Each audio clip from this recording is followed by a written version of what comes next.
Another pretty watercolour.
camera is doing that flicky thing.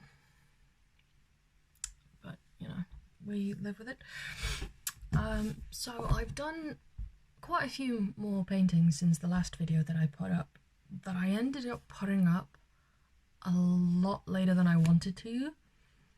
So apologies for that. So I also have what do we call it? Watercolor paper.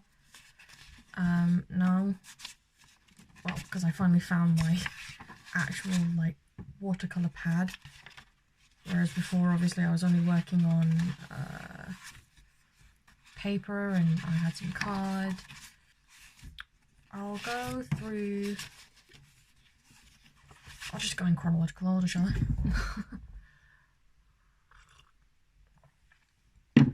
So there's a couple I've left out because they were, well, it was basically just me using up the last of the paint. But some of the ones that I did were this one, which I quite like. So this is one of the card ones. It's just, you know, a little deer slash stag. You know, the whole forest thing with some flowers around, and it's a lot more cartoony because I didn't, as my mum pointed out, I didn't have a reference photo or anything for this. So it's not very anatomically accurate, but you can tell what it is, and I think it's kind of cute. Yeah, quite like that one. And then another one I did that I'm actually really proud of and I was like really happy with, which I used a reference photo for, which is probably, for most of these I used a reference photo, which is why they kind of go up in quality, I'd say. But we have a figure, like a statue, in Grisdale Forest. I'm not sure of its official name. I don't know if it has an official name, but I've always called it the woodcutter. And I did a little painting of that, and I'm quite actually proud of this one. I think it's really good. You've got his little axe there and all the trees behind him, and his little hat and his little capelet and his little bony hands and his little beard and all that kind of stuff. And yeah, I really like this one. I'm quite proud of that one. Also, I don't know if it's just because of where I'm having to prop this up, it's quite dark. Like, I've got the light on and everything, it's just dark, so you can't pick up everything. But, there we go. Proud of that one. And then we get on to the ones on the fancy watercolour paper. So these are all a bit smaller because they're tear off, so they're not a full A4. And they're also supposed to soak in watercolour, basically. They don't warp as much. Like, you saw how wrinkly my paper ones got. These ones obviously not so much because it's card, but at the same time it's card. So we have the first one, which is meh. Basically, I tried to paint a cave, not the best idea. As you can see, it just kind of looks like a hole, but it's a little foresty scene. You've got some ferns and some flowers there and some trees. I did use a reference photo, but you can't really tell. So my mum literally looked at it and went, "What is that?" So that one's a bit like I still like it, but it's not as clear what it is. What do we have next? Next up, we have one that didn't actually come from a reference photo. It's just something I kind of felt like painting, which is a little sunset. You've got the trees, a little, you know, lake, and then the sky, and then the sun, and the reflection of the sun, and like I said, you can't really pick up the colours properly. because of the lighting, but I like it. I might do like zoom downs when I have like actual lighting. But the next 4 I am actually pretty proud of. I think they look actually quite good. Pat myself on the back for that. So this is of Coniston, and the people in the front are my mum and dad because they got in the photo and I thought I might as well just use it. So you've got the little mountain, and then you've got the shadowy mountain in the back and all this mist that we had that day. Some trees. I was actually quite proud of managing to do the little, you know, the top of the dry stone walls. And then you had like a couple of hotels in the front, and yeah, I was just actually, you know, quite impressed with this one. I was quite happy with how it turned out. Reference photos, man. They make all the difference. Who knew? Which one did I do next? Oh, this one. So this one is of Coniston Water, because that was the... I don't know whether that one's specifically Coniston or Man, but it's one of the hills around Coniston. But this is Coniston Water, and once again you can't see it very well, so I will do close-ups of these, but you had like the pebbly rocky beach, some trees in the background, which I actually used my calligraphy pen to make clearer, which was quite an interesting thing to do. And then you had the shore on the other side where you had some houses and then some little forests and stuff. And yeah, it was a cloudy day again, so we've got all the clouds reflected on the water, and yeah, really like that one. Okay, next we have like a dusk scene. So this is, I don't know where this is, but it's a view from over the fields in Dalton in Furness at like 9 PM. And I painted this one yesterday. And so you've got the little, like the remaining sunlight, and then the dark clouds moving in, and then the darkest shadow of the wall, and then the slightly lighter shadow of all the you know, like trees and bushes that were in the distance. Then you've got this little mountain there, and yeah, really quite happy with that one. And then lastly, this was from the Millwoods that are near where our parents live, and they have a lot of like woodland stairs, which I really like.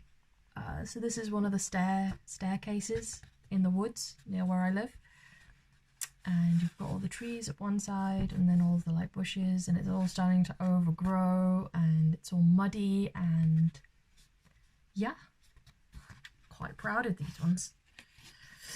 And the one that I'm painting today, that I painted today,